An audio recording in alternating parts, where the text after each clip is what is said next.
ife phikazi. Well, angeze ngiqale nje ngize ngidame ukuchubeka ngoba le nkondlo le ayisiyo yami kepha ke malayini at Dark Unicorn. Anginibikele ngiphindze nibukele ke babukeli behlelo leni lithandzana elihamba embili eSaturday TV na 7 lonke nje dandla nenkondlo. Uyathi muzika ukuthi lo ngofortunate wakamabuza uhlale akulethela bosonkondlo laba brand new laba fresh from the box bala ekhaya eSwatini. Namhla ke sithe kuhamba sathi cala sathi ho sadibana na Dark Unicorn. Wathi ke Dark Unicorn ngibala kumina Dark Unicorn usho wathi ya ngisho utamova imbukela ukuthi ukuhayela kanjani inkondlo phinze uthi yena ungivisise kahle uthi yena Ziniwe kuba nemahloni mani mbite mani lomcimbi wakho utakuhayela inkondlo move ke ukuthi uhaya kanjani phinze usicicitela kanjani njengalabanye bosonkondlo. It's Dark Unicorn. Welcome to the realm of the Dark Unicorn, where you will witness the change of pain into beauty, of darkness into verses, and of words into lessons, life lessons. Today I will talk about love. Love has found my location through you, and this time this love got no deja vu whatsoever. I can't believe I finally found my one after kissing a few frogs. Our love has me blown away by a tidal wave. Baby, if you permit, let us have ours until we're in the grave, because I'm pretty sure that this thing that bits inside my chest will bid for you till I take my last breath. My feelings before were either nomadic or immune, because I really felt the burning furnace of love in my chest after meeting you. Your love has really swept me off my feet and sent me directly to the heavens, because I really be feeling like I'm on cloud 9 right now. I've really got you inside my chambers. I'll love you for eternity. Till infinity. Dark Unicorn, right? Yeah. Welcome to the show. Ngoba selibukele ekhaya. Ushone ligama lakho lisestifiketini. Ngicela ukuvusela ababukele emakhaya, ngivusele nemndeni wami most importantly. Igama lami lisestifiketini noNjabuliso Mwangamavuso, musuka kaLobamba ngidalwa. I'm 21 years old. Ngicacile ke esikolweni. Okay, Ncele. Yeah. You said that you are a poet and you are calling yourself Dark Unicorn. Yes, I am a poet and I go by the name Dark Unicorn, which is the igama engalithola on the stage. Okay. Yes, through Atiam, like the way I write my poetry, it's different. So even the name had to be unique. Yes. Oh, okay. Uyicala nini ke poetry? I actually started writing 2019, and then as for performer, I started 2021 as one rain. Yes. Okay, now ucala 2019 yini lena le yakwenda waqala ngathi yathi kuthini angibe nguye sonkondlo. Actually qala kwami bengingade ukuthi I actually had a talent in writing. Bengithi ngibhala nje a letter to God. And then as I was reading lama sentence, I saw how it was rhyming nalendlela bekulandzelana ngayo, and then I decided ukuthi nangifika ekhaya I just like go over it ngabese sengiyayi rephrase kahle ngawenda ama-stands, and then that's when I saw like, oh, I'm capable of writing. Okay. Yes. All right, naku uyabona uwetfana in your room uyasho ukuthi I know ngisonkondlo and ngiblind. Ngibani lona lo wamlayela, the first person lo wamlalelisa ukuthi you know what, I've written this piece, wase amrecitela however ukuthi hayi unginavumelana ukuthi cha ungaba ipoet. Umuntu weqale wathi ukuthi I'm a poet was my best friend Emihle Dlamini. She's one person lo be supportive ukuthi nangikhona ukubhala some things lengikhona ukufundzela abantwana abadala. Ndobhala ngifundzele yena, then she would be like, oh okay, i-review yami so. And then yeah, kwabe sekuyangekuya, then my mom became moved lengikhona kuye kumtshela ukuthi make ngibhala inkondlo leso bengicabanga ukuthi ngayifundzela yona bese uyangitshela ukuthi ihamba kanjani. Okay, akakubizanga yini manje ukuthi hawu cha nini kuba ngisonkondlo kutamosha isikhathi sakho? Kwaqale wacabanga ukuthi kutangidisturb esikolweni, but as umuvu kumele bese uyadibalansisa wena wente ama priorities zakho kahle ukuthi this one kumele uthathe isikhathi esingaka of my day, and ukubhala is not actually ukuthi you would take like the whole day uthathe ama-hour lamaningi. It's just like few minutes ukuthi you have that concept, it's a thought kahle kahle kuchama umcabango, and then that's when you start writing bese kuyadiqhubekela. The last scar. I miss you more with each passing day. Longing for what we had now faded away. Our love nest once a heaven now lies in ruin, leaving me with just a memory, a heart that's bruised and blue. In you I had found my best, my guiding light, but now your absence blacks me day and endless night. Everything we shared was blissful, pure and true, but like a fleeting dream, it vanished, leaving me broken into two. My soul trinity, body and mind aches with every breath, missing you, my one and only find. Like a desert stranded man, I crave for your love, a drop of water to soothe the burning from above. This scar, the last one, cast the deepest, a constant reminder of what we once had now, but just a memory to keep. I love you beyond words, beyond expression, but you are my feelings suppressed, locked in repression. Ngifile ukuthi iku-performa like embi kwebantu abaningi wacala esonfeni. Yes. Right. Yes. Nyalo wenda njani tinkondlo takho, are you writing gospel poetry or you write about anything? Well, I would say I write about anything, but mostly it's consists of things for mina personally, bantu lengibatiko and people that I've interacted with in the public. Mungaba sesikolweni ukuthi nawudibana nabantu endleleni. Okay. Yes, and then gospel poems I do write them, but lawo vele ngobhala specifically ukuthi ngiwaperforma esondweni. Okay. So do you recite esonfeni kuphela or uyaphuma reciting in the community noma nakune events idele khona? Thing is I'm a shy person, so ukuperforma kwami imvo lencane akusithi ngiperforma kaningi. I am ngasho ukuthi ngisasaba ukudibeka out there, but yes, I do perform at church events konke lokhona nje. My recent poetry event was Poetry in the Park, ngilapho ngigcine khona perform. Okay. Yini ke lo tamakenda ukuthi ugcine ungilo dark unicorn lo hlale uthi na uvuke kusena umbona ukuthi you know what nangiyalo songondlo lenguye lo ngeke azisabe kumembi kwebantu full time. I would say I've started embracing myself. Ne art yami ukuthi it is different and it's not everyone that do it hands. So with that being said, I've actually started ukuthi I will start by like having my recording sessions, my studio sessions where I record, and then lokhona ukuthi nangende my video editing when they get in for the thing kahle bit serious. So yeah, and I'm also like having my events where people are asking me to perform and I'm getting more bookings. So I guess I'm taking my steps in the right direction. Okay. Yes. I-audience yakho yayi-react kanjani nje? Well, my reviews after my performances now. I say they love my work. I would say that.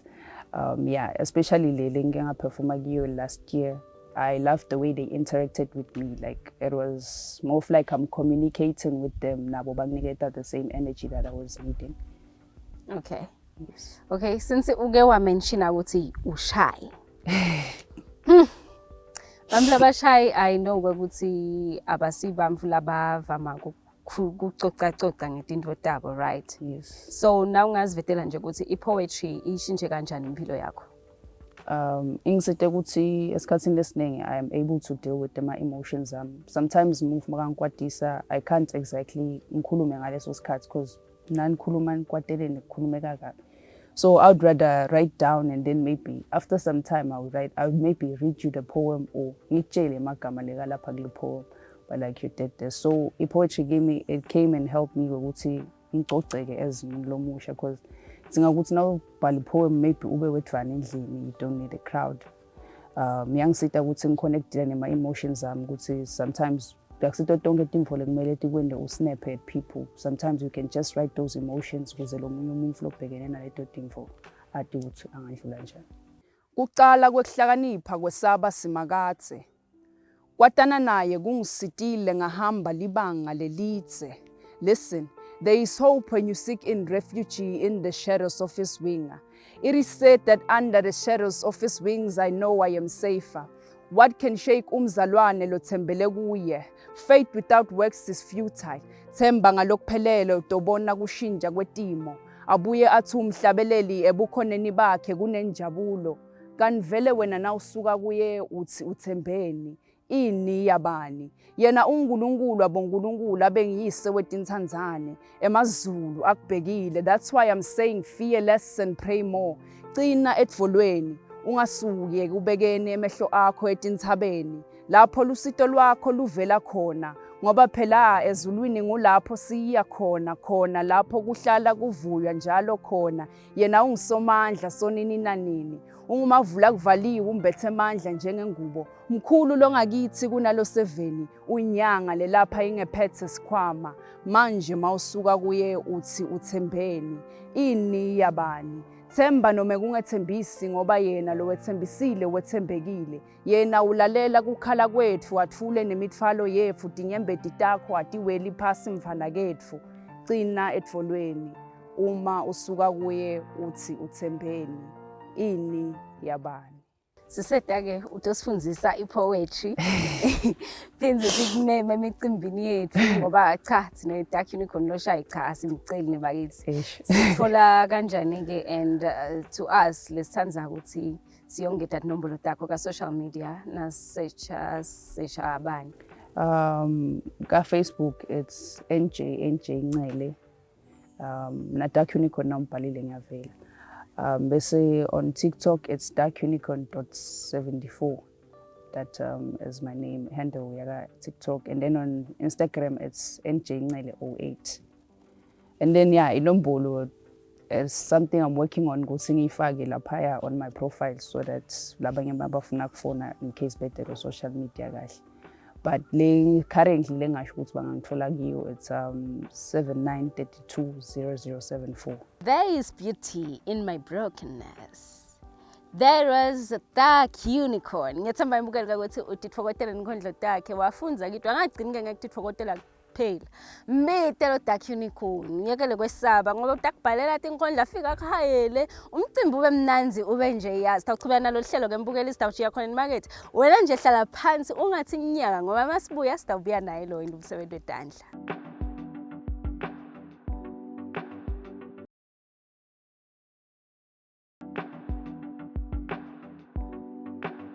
Mbukelo hlelo tandla nenkondlo wende kahle ukuthi uhlale phansi ungathi inyaka uchubeke ubukele lona hlelo ngoba sisina sesisuka ngale kuboso nkondlo bese siya khona kulo wenda umsebenzi wetandla cha solo sinabo ke bafunzi bala eCourt sineke sijwayele ukuthi kuseScott wenda umsebenzi wetandla kudimfo lengichaza nje ukuthi ngibona umfunzi atimisela ngemsebenzi wakhe wesikole aphinze atimisela ngelithalenta lakhe laphiwa uNkulunkulu. Welcome to Tandla Nenkondlo, Kevin. Siyajabula kuba nawe. Ngicofisela umbukele ekhaya and introduce yourself.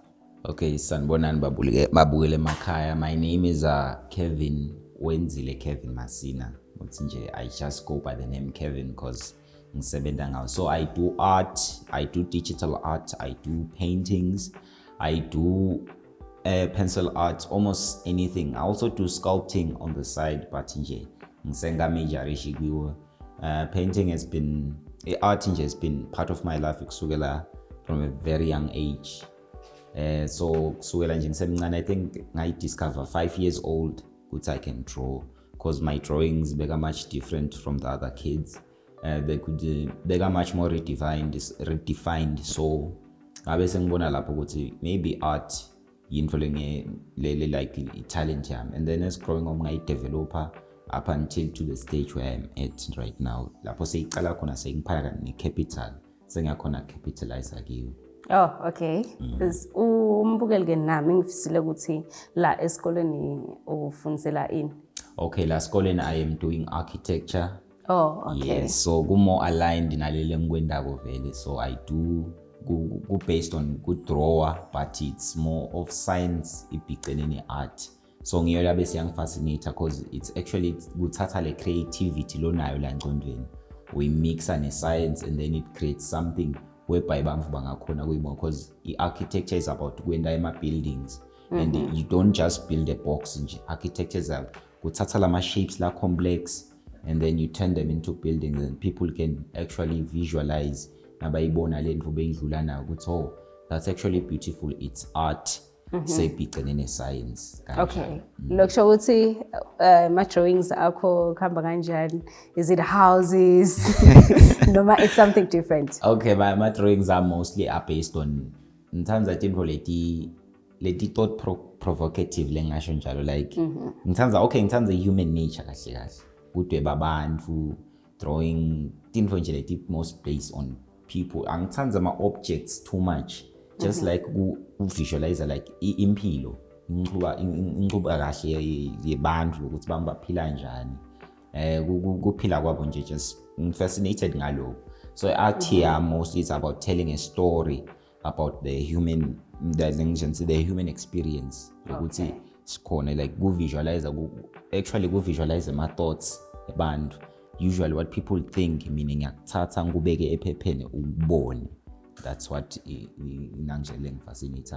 Okay, lokusho ukuthi ngalabanye amagama you can show everything kahle vele le ngubonako nje one thing there was actually this one time lapho khona bengikhona ukuthi like ngibekuse njengawe nje ngubuke and then nangifika ekhaya ngibe like wait bengikhuluma na Fortunate and then ngudwebe without seeing you and then ngakusasa ngifika ngithi na portrait yakho we like how like umkope ku it's the visual mind ngiyakhona lokhu bana le photogenic memory yabo. So everything I see ngiyakhona lokhu that's why I am able to draw anything I can imagine.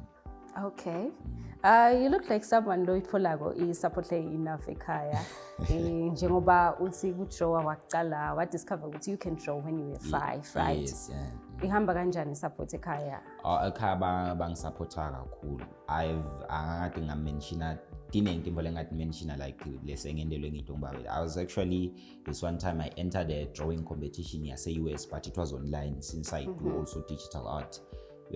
Actually ngawina. I had to ngawina. I came number 1. There was actually this drawing tablet labanginiketa yona. There was the prize. It was a drawing tablet specifically for drawing and plus a cash prize. So where the problem lokuthi nabashipper in the tablet kwakhanzakala ukuthi I have to pay a hefty fine lapha a post office cause all that. So my father came through wayibhadala leyo mali. I think it was about 1.4 was connect nanjani. So he paid it our like combo drawer and he has been kunenje timvo labangendela tona ngirequestela abantu like big people ukuthi badwebe if there are competitions or nema what are these my sessions, art sessions, art galleries angithatha ngimixe khona buy me material lapho. So the support from ekhaya has been a lot. Okay. Yes. Maybe get to help lenye artist yini wena lo yendako uze ukuthi ekhaya but no Tina, when it comes to art star kuhambisa embili support. Okay, lengakusho kumele ukuthi abe consistent yabo. You don't need to ukuthi nakenda icraft yakhe umuntu ayende on the sidelines or ayende as something lengazuthi i-hobby. Akayende is something I feel ibeke out there. Just be confident with what you do. Be confident with your craft. Also, ngisho nalaba lakhaya ungabavaleli ngephandle. Yabo, just sometimes ngisho nje ngibadweba nje basekhaya unprovoked nje ngivele nje ngidwebe wonke umuntu. And then be like, here are your portraits. We're like, oh, thank you. And it gives them motivation now. I be like, okay.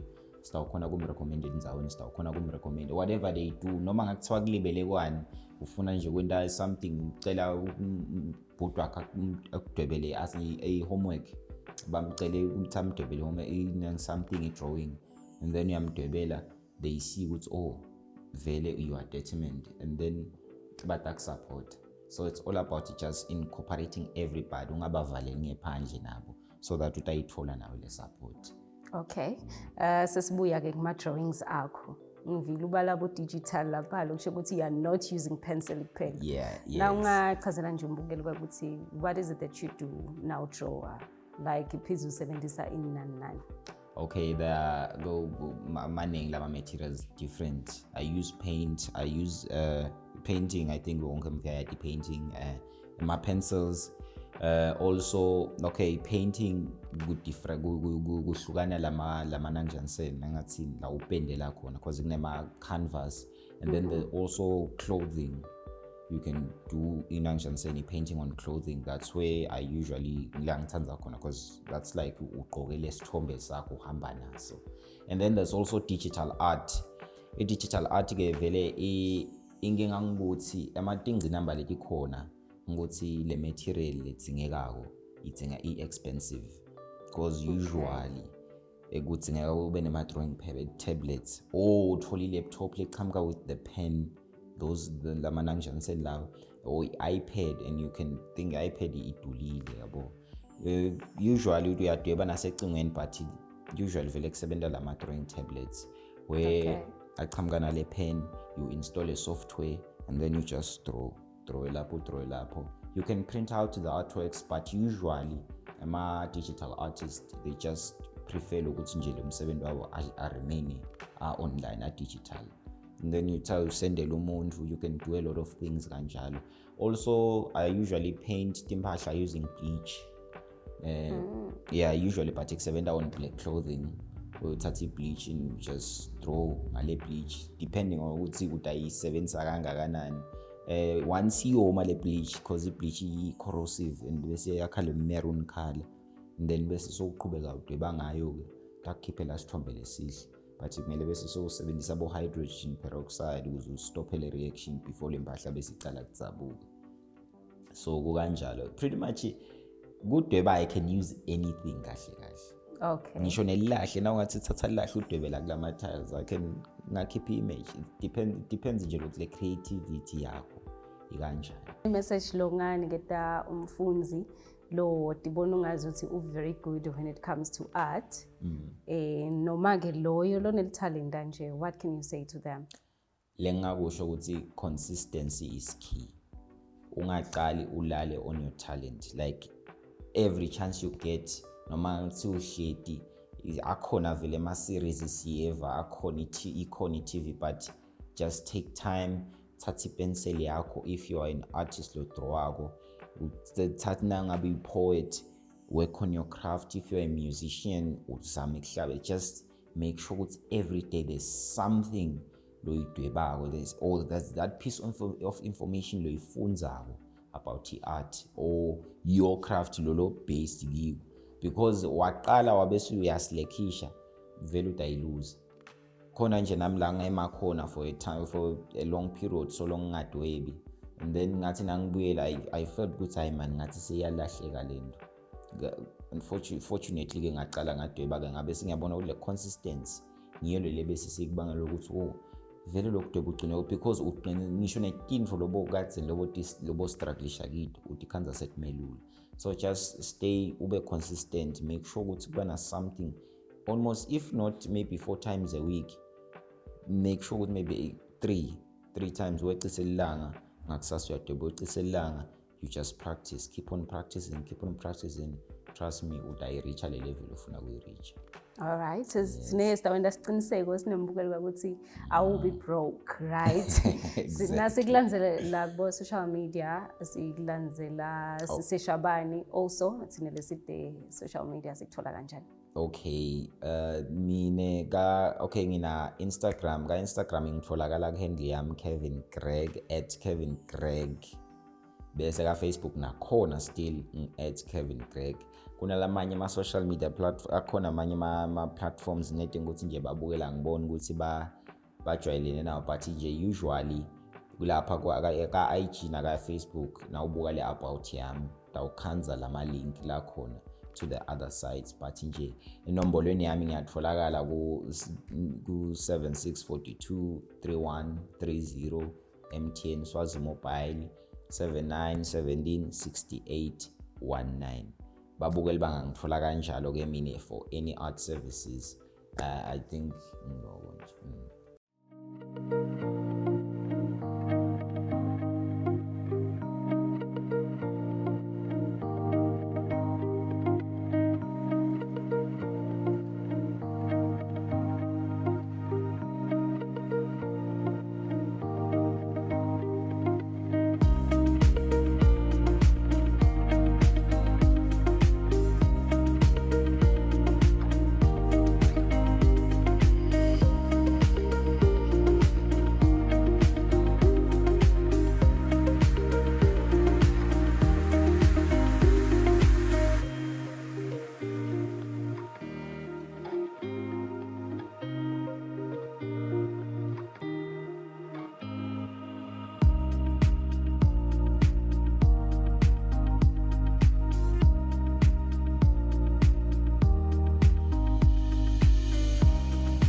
Ngiyawuhlala ngibalisa ngaso sonke isikhathi ngithi ngabe liyini lithemba lomuntu longabuke litandla nenkondlo.